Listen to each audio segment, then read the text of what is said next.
দুর্নীতিবাজদের ছাড় দেয়া হবে না বলে সতর্ক করেছেন দুর্নীতি দমন কমিশনের নতুন চেয়ারম্যান ডক্টর মোহাম্মদ আব্দুল মোমেন। দুর্নীতি পুরোপুরি নির্মূল সম্ভব নয় মন্তব্য করে তিনি বলেন, যারা রাষ্ট্রের ক্ষতি করেছে তাদের বিরুদ্ধে শেষ পর্যন্ত লড়বেন তিনি।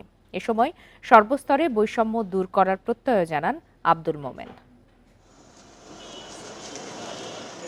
বুধবার বিকেল 3:30টায় দুদকের প্রধান কার্যালয়ে আসেন চেয়ারম্যান ডক্টর মোহাম্মদ আব্দুল মোমেন ও অবসরপ্রাপ্ত জেলা ও দায়রা জজ মিয়া মোহাম্মদ আলী আকবর আজিজি।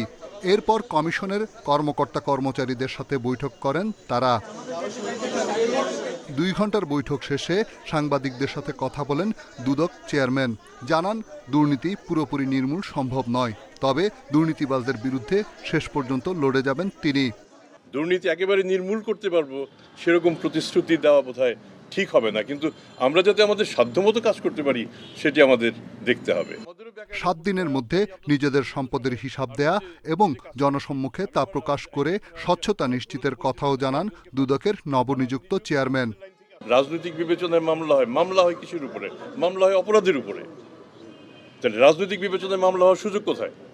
অপরাধী যদি অপরাধ করে থাকেন তাহলে সেক্ষেত্রে মামলা হবে, সেক্ষেত্রে রাজনৈতিক বিবেচনা আসা বা না আসার কোনো প্রশ্ন আসে না। দুদকের আরেক নতুন কমিশনার অবসরপ্রাপ্ত ব্রিগেডিয়ার জেনারেল হাফিজ আহসান ফরিদ 17 ডিসেম্বর যোগ দেবেন বলে জানিয়েছে দুদক। রিশাদ হুদা, ইন্ডিপেন্ডেন্ট নিউজ, ঢাকা।